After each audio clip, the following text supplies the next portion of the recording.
ఈ భూమి మీద దేవుడు మన కళ్ళ ముందు నిలబడి ఉంటాడా? మన మాట వింటాడా? మన బాధ అర్థం చేసుకుంటాడా? ఈ ప్రశ్నలన్నింటికీ ఒకే ఒక సమాధానం తిరుమల.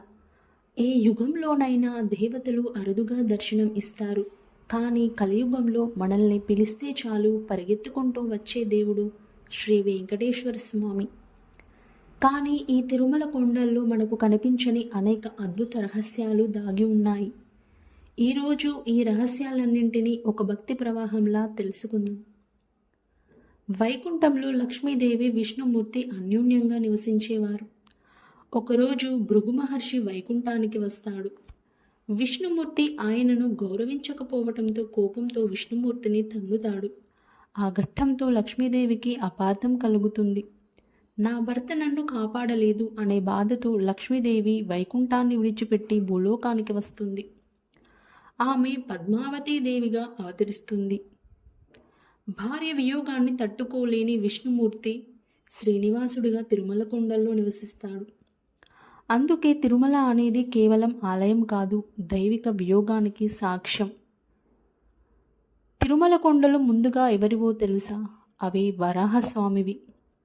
శ్రీనివాసుడు వరాహస్వామిని ప్రార్థించి ఈ కొండలను అడుగుతాడు. వరాహస్వామి చెబుతాడు, నువ్వు ప్రసిద్ధి చెందే వరకు ముందుగా నాకే పూజ జరగాలి. అందుకే ఈరోజుకి తిరుమలలో ముందుగా వరాహస్వామికే నైవేద్యం. ఇది కూడా ఒక గొప్ప రహస్యం. శ్రీనివాసుడు పద్మావతీ దేవిని వివాహం చేసుకోవాలని నిర్ణయిస్తాడు. కానీ వివాహానికి కావలసిన అపార ధనం దేవతలందరూ కుబేరుడిని ఆశ్రయిస్తారు. కుబేరుడు అప్పుగా ధనం ఇస్తాడు. అప్పుడు స్వామి చెబుతాడు, కలియుగం అంతా భక్తులు నా అప్పును తీర్చుతారు. అందుకే భక్తులు హుండీలో వేసే కానుక కేవలం దానం కాదు, స్వామి అప్పు తీర్చే భక్తి. స్వామి తలపై ఉన్న జుట్టు నిజమైన మానవ జుట్టు. అది నీలాదేవి సమర్పించిన వరం. జుట్టు ఎప్పుడూ ముడుచుకోదు, ఎప్పటికీ సహజంగా ఉంటుంది. తలస్నానం చేసిన ఇంతవరకు శాస్త్రానికి సమాధానం లేదు. అందుకే భక్తులు తలకొరుకులు సమర్పిస్తారు. గర్భగుడిలో ఉష్ణోగ్రత ఎప్పుడు ఎక్కువ. విగ్రహం తాకితే వెచ్చదనం అనిపిస్తుంది. వెనుక భాగంలో తేమ ఉంటుంది. కొండపై ఉన్న ఆలయంలో ఇలా ఉండడం అసాధారణం. స్వామి జీవించి ఉన్న దైవం. తిరుమల గర్భగుడిలో ఒక దీపం. ఎవరు వెలిగించారో తెలియదు, ఎంతకాలం నుంచి వెలుగుతుందో తెలియదు, ఇప్పటి వరకు ఆరలేదు. అది కలియుగంలో దేవుని నిత్య సాక్ష్యం. స్వామి చెవులు అసాధారణంగా పెద్దవి.